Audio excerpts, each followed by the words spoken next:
దేవుని నామమునకు స్తోత్రంలో ఈనాటి ధ్యానాంశం అబ్రాహాము యొక్క సంపూర్ణ సమర్పణ. ఆదికాండము 22 అధ్యాయం 1-19 వచనములండి.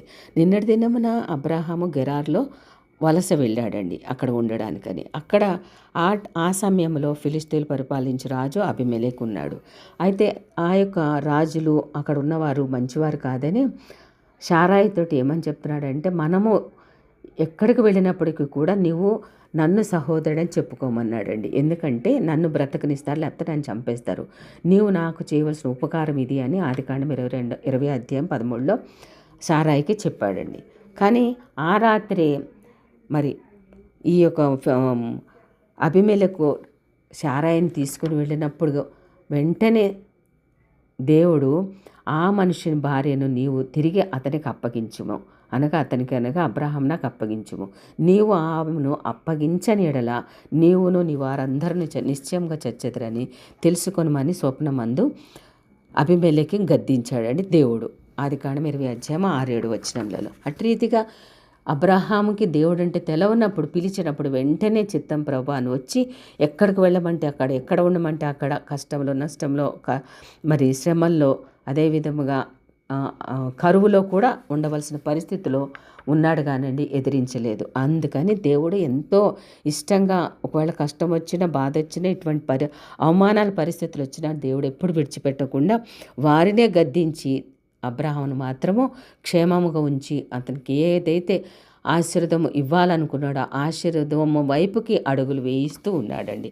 అటు రీతిగా మరి అబ్రహాము యొక్క సమర్పణ ఏ విధముగా ఉన్నదో, ఎందుకంటే అబ్రహాము కూడా ఏది కూడా తప్పిపోకుండా దేవుడు ఎక్కడికి వెళ్ళమంటే, ఏది చేయమంటే అది చేస్తూనే ఉన్నాడు. కాబట్టి అబ్రహాము కూడా నిజమైన దేవుడు అంటే ఏంటో తెలుసుకొని తన జీవితాన్ని సంపూర్ణ సమర్పణ దేవునికి అప్పగించుకున్నాడండి.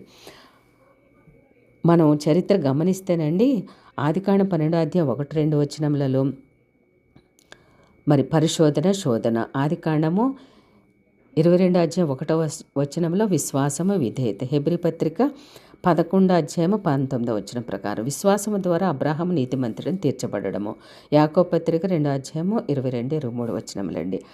ఇవన్నీ కూడా మనం ధ్యానిస్తే అబ్రహాం యొక్క సమర్పణ ఎంత ఎక్కువగా ఉన్నదో, దేవుని ఎంతగా నమ్మకం ఎంత విశ్వాసంతో ఉన్నాడో మనం గ్రహించగలుగుతామండి.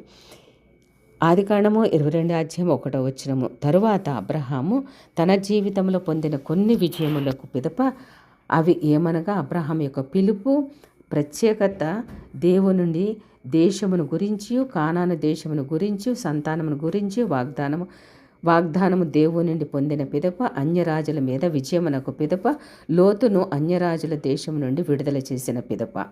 మొదటిగా విజయమునకు పరిశోధన అండి. ఆదికాండం 22 అధ్యాయం 1వ వచనంలో ఆంగ్ల పదంలో ఏముంటుందంటే టెస్ట్, అంటే పరీక్షించడము. ఈ పదము ఆదికాండం 22 అధ్యాయము 1వ వచనంలో పరిశోధించాడండి. అయితే పరిశోధన దేవుని నుండి వచ్చిందండి. ఈ పరిశోధన అంటే దేవుడు పరీక్షిస్తూ ఉన్నాడు. శోధన సాతాను నుండి వస్తుందండి. యాకోబు పత్రిక 1 అధ్యాయము 13-14 వచనములు, పేతురు రాసిన మొదటి పత్రిక 5 అధ్యాయం 8వ వచనం ప్రకారం. రెండవదిగా శోధనలో సాతాను యొక్క ఉద్దేశము విశ్వాసిని పాపములో ప్రవేశపెట్టుట. పేతురు రాసిన మొదటి పత్రిక 4 అధ్యాయం 8వ వచనం ప్రకారం సాతాను శోధించును దేవుడైతే శోధన కాలంలో విశ్వాసి ఎట్లు నిలుచునాయని కనిపెడుతూ ఉంటాడండి. మూడవదిగా పరిశోధనను జయించినచో దేవుని నుండి బహుమానం కలుగుతుందండి. శోధనలో ఓడినచో శరీరాత్మలకు గొప్ప నష్టం కలుగుతుంది. పరిశోధన ఎట్లనగా ఆయన అబ్రహాము అని పిలువగా అతడు చిత్తము ప్రభువ అనెను. ప్రభువ అనగానే దేవుని ఆధిపత్యమునకు తన జీవితంపై అబ్రహాము అంగీకరించాడండి.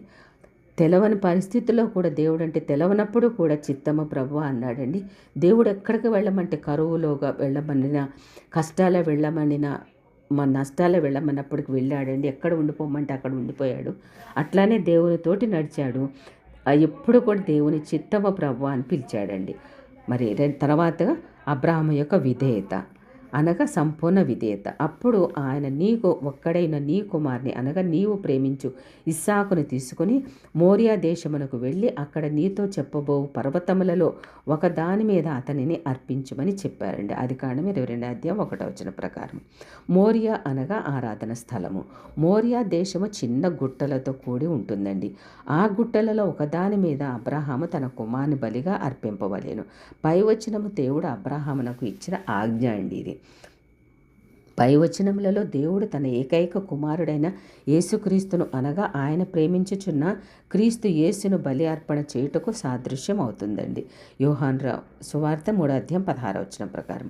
అబ్రహాం యొక్క విధేయత. తర్వాత తెల్లవారినప్పుడు అబ్రహాం లేచి తన గాడిదకు గంత కట్టి తన పనివారిలో ఇద్దరినే తన కుమారుడు ఇస్సాకును వెంట పెట్టుకుని దహన బలి కొరకు కట్టెలు చీల్చి లేచి దేవుడు తనతో చెప్పిన చోటికి వెళ్ళాడండి. ఆదికాండము 22:3 ప్రకారం. భార్యకు చెప్పలేదండి. భార్య ప్రక్కనే భార్య శారాయి ప్రక్కనే పడుకుండినప్పటికీ కూడా దేవుడు అబ్రహాంకే చెప్పాడు కాబట్టి మరి కుమారుని తీసుకెళ్ళేటప్పుడు బలికి అంటే ఆమె ఒప్పుకోదని మరి ఆ విషయం చెప్పకుండా దేవుడు మాటగా మరి తూచా తప్పకుండా విని మరి ఆ యొక్క ఇద్దరు పనివారిని ఇస్సాకును వెంట పెట్టుకొని తెల్లవారే బయలుదేరి వెళ్ళాడండి. మరి బలి అంటే కట్టెలు కావాలి కాబట్టి ఆ బలికి సంబంధించినన్ని కూడా మరి నెమ్మదిగా అసలు ఇంత కూడా చప్పుడు లేకుండా తీసుకుని వెళ్ళాడు. అబ్రహాము ఆ రాత్రి సిద్ధపడెను.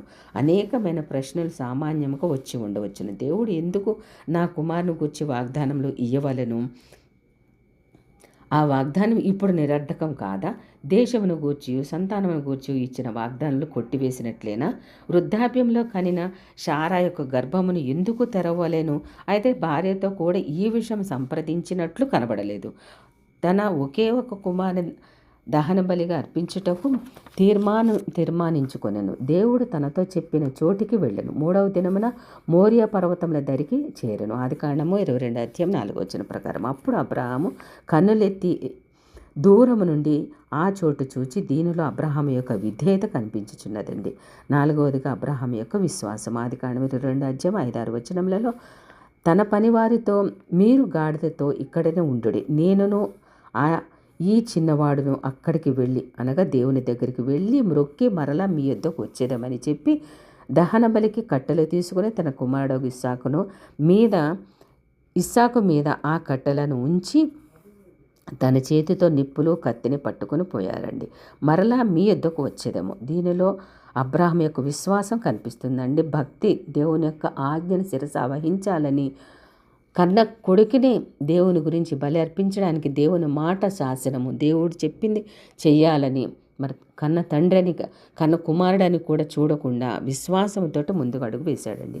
బలి పశువును కూర్చి ఇస్సాకు దహన బలికి గొర్రెపిల్ల ఏదని అడుగుగా అబ్రహాము నా కుమారుడా యెహోవా ఈరే అని చెప్పాను. అది ఆదికాండము 22:7-8 ఈ మాటలో కూడా అబ్రహాం యొక్క విశ్వాసము కనిపిస్తుందండి.